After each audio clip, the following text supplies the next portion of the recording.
Well, good afternoon, everyone. Thank you so much for taking the time to join us for our weekly study in the book of Judges. I apologize that we didn't have a live version today on Zoom.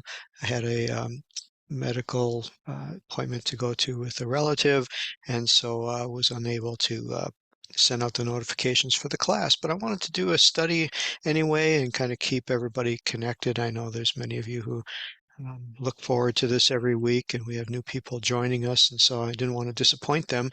So I apologize for the late notice, but hope you enjoy this study anyway.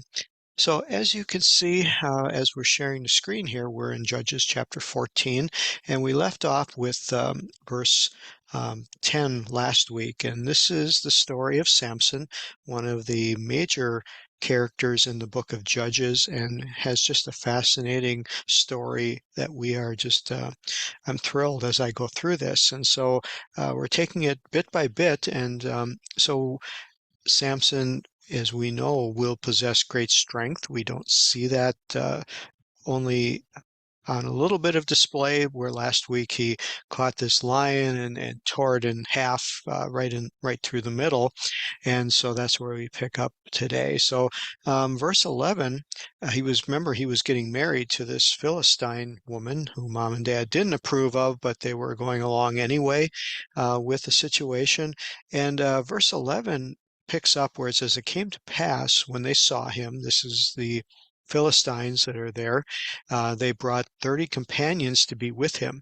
Um, this significance of these 30 companions is to show that this is not a Jewish wedding taking place. Jewish weddings have a much different uh, protocol and attendance in them. And so, what this is pointing out is this is not a Jewish wedding. This is a Philistine wedding, and it shows how they bring people in a different sphere of companions or attendance, if you will, that this is a fairly large party type situation. And being a pagan culture, you can imagine that this was quite a wild event. And so to have 30 companions there seemed to be the protocol for this Philistine type of wedding. And so here we see the tension building and the drama building as Samson is in this feast that's going on, and he puts forth a riddle. Now, again, why would you do this? Why would you set yourself up for that? But it shows kind of his nature, that he was a gambling type of person. He was a risk taker. He was very much in the mindset of the Philistine nations. And it shows his nature there coming out in what he says, that he's willing to make some boasts and put forth some riddles and try to make out good. Obviously, he felt that no one would solve his riddle, and that he wanted to reap the harvest off of it.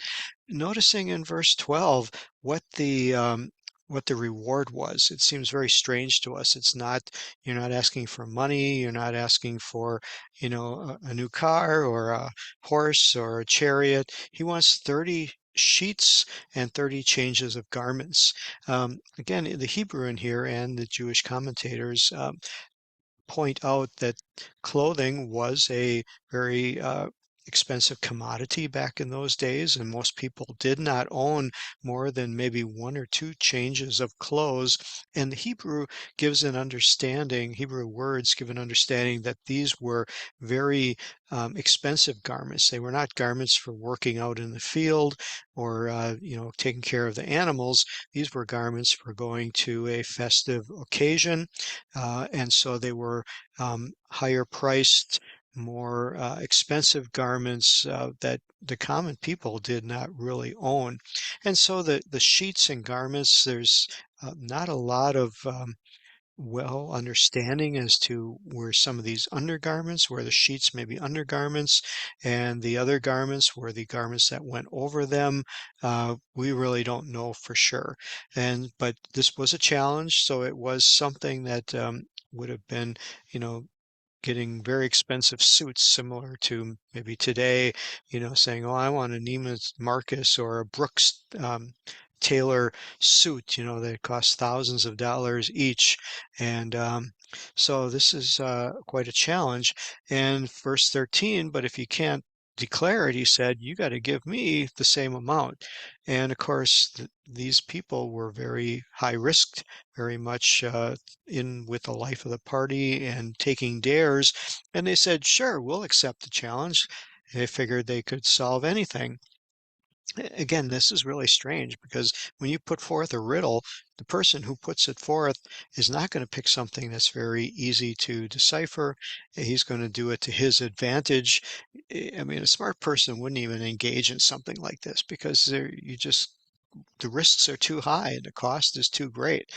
But again, we have to understand that this whole encounter is set up by God to begin judgment on the Philistines. So, what may seem as totally ridiculous to us, God has the ability to use the situations at hand to cause people to act in ways that maybe we don't understand, only to accomplish his will. So verse 14 says, out of the eater came forth meat, and out of the strong came forth sweetness. And of course, they could not expound the riddle in 3 days. So as we go on, we see that there's numerous time frames being mentioned here. We see the 3-day time period. We get to verse 15. We see a 7-day time period. The feast of this wedding lasted 7 days. It's a little challenging to work through the what happens on what day because we see that there's 7 days, but 3 have already passed, and now Samson's wife gets involved. And again, the feast is still going on. You can imagine there was a lot of emotions, a lot of revelry, a lot of drunkenness even going on. And so it came to pass on the seventh day that they said to Sam, and it wasn't the end of it. It was there was another time period here because we'll see the 7 days of the wedding finally don't end until we get near the end of this verse or end of this chapter. So there's another reference to the 7 days. And so they say to Samson's wife, entice thy husband that he may declare unto us the riddle. And if you don't, we're going to kill you. We're going to burn you and your father's house with fire. Wow. These are the people you invited to your wedding. These are your close friends. These are your companions. What kind of culture was this anyway? And so anyway, they threatened her and have you called us to take all that we have? Now, wait a minute. She didn't do that. They did it themselves. But again, um, this culture and what God is trying to work here is pretty fascinating to watch. And so we see in verse 16 what happens. Samson's wife weeps before him. You'll see this is a very common thread of thought as we get further into the next episode of the story. Remember, here it starts with Samson's wife weeping before him and saying things like, you hate me, you don't love me, you put forth a riddle unto the children of my people, and you withheld it from me. And he said unto her, well, okay, I haven't even told my mom and dad. Why should I tell it to you? This is almost laughable, but again, it shows the culture. This is Philistine culture. Women did not have the standing. This was obviously not a marriage because of love. This was a marriage because of that's what he wanted, and he wasn't really caring whether she had feelings or whether she had anything about her that mattered on an emotional level or an intellectual level. He was only interested in her on a physical level. And so, he wasn't about to share the secrets of his heart, and part culture, part it's just what's going on here. And it said she wept before him the 7 days. Well, again, this is kind of challenging because according to the previous verses, the wedding was 7 days long. They approached her on the third day. How does she weep for 7 days? We really don't have a good answer for that. It says, while their feast lasted, and it came to pass on the seventh day. So if you imagine what's going on here, how joyful of a wedding celebration can this be when your wife is weeping and not speaking to you because you didn't tell her the secret? And obviously, Samson's being affected by this. And this marriage is doomed from the beginning, according to what we start seeing here. And it came to pass on the seventh day that finally he broke down and told her. Again, remember this part because you'll see it come up again in a very similar scenario in one of the next episodes that Samson's in. It's a common thread in how Samson is being interacted with. So she lay sore upon him, and he told her, and she immediately runs out and tells the riddle to the children of her people so that her family doesn't get burned and killed. And the men of the city then come to him on the seventh day, the last day of the feast, right at the last moment, just to bring all of the anticipation to a height. And before the sun went down, ending the day, said, "What is sweeter than honey, and what is stronger than a lion?" And he said unto them something which sounds really strange. He says, "If you have not plowed with my heifer, you had not found the riddle." Again, think of the implications here. He's obviously not feeling too warm and fuzzy towards his wife, who remains unnamed, and makes a word play here or an association with a heifer. In the Hebrew, this actually has a rhyme to it, and I will try to show you here as we go to Bible Hub and we look at Judges chapter 14 and we look at the latter part of verse number 8. And if I can read it, maybe you can hear the rhyming. Um, uh, Lule harashtem be'egedat egelati. So it's Lule harashtem be'eglati lo metzarem hadati. So you hear the Eglati and the Hadati. So there's a rhyming in here. And so this must have been a common riddle or a common rhyme that was spoken of because it has a rhyming. It has words that end in the same, the tem and the lati, the tem and the lati. And so what he was bringing up here is slandering his wife, associating her with a heifer, and then slamming on them with a riddle that they knew that kind of rhymed together. And verse 19 is where this takes an interesting turn. It says, "The Spirit of the Lord," and looking back at the interlinear, we'll see here, verse 19, it's the Ruach Yahweh, it's the Spirit of God, Spirit of Yahweh, but it is not the Elohim, not the masculine, I'm going to take charge, I'm going to protect and fight and conquer. It is the gracious and merciful side of God coming upon Samson, which I find really, really interesting. But yet, if you think about it in the whole big picture, God is desiring to show his mercy upon Israel and deliver them from the hands of the Philistines. So even though the methodology he chooses might be considered the protector, provider, um, champion, and warrior, he's doing it out of a um, basis of a heart of mercy and grace here.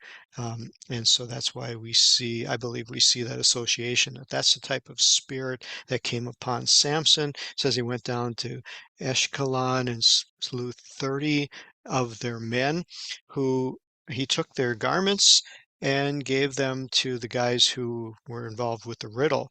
Well, if you think of it, what are these change of garments? They must have been, if they were garments that were um, destined or the type that were of very goodly party type garments that you'd wear to the king, the very good change of clothes. Where do you get it from? If they were at a party and he killed them, wouldn't that wouldn't you get some blood stains on some of these or some grass stains as you're fighting these people? Or we don't know the scenario. We just know that somehow he found 30 of these other men.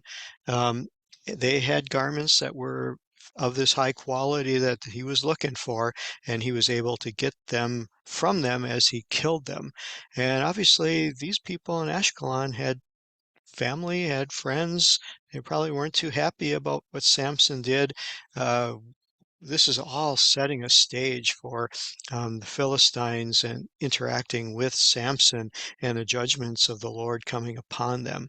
And it says his anger was kindled. Now that he's got these 30 changes of garments, he goes to his father's house after he gives them the the garments, and he goes home. Doesn't take his wife with him, seemingly abandons her, and it really doesn't take long at all. And verse 20 tells us that his wife was now given to his companion, which the Hebrew lets us to believe it was his best man. It was the Philistine that was assigned to him, one of his friends from the city here. And it said he had used as his friend, but really wasn't a friend. And again, just incredible circumstances. You can definitely see that Samson is going to be filled with anger, going to be filled with regret, going to have some real issues to deal with here over being slighted by his best man, taking his bride, not even done with the wedding hardly, and she's already been given to him. And what can come next? So hope you enjoyed this ending of chapter 14 and can join us next week as we go on further and see what will happen next in Samson's pretty exciting life. All right. God bless you all and talk to you then. Bye bye.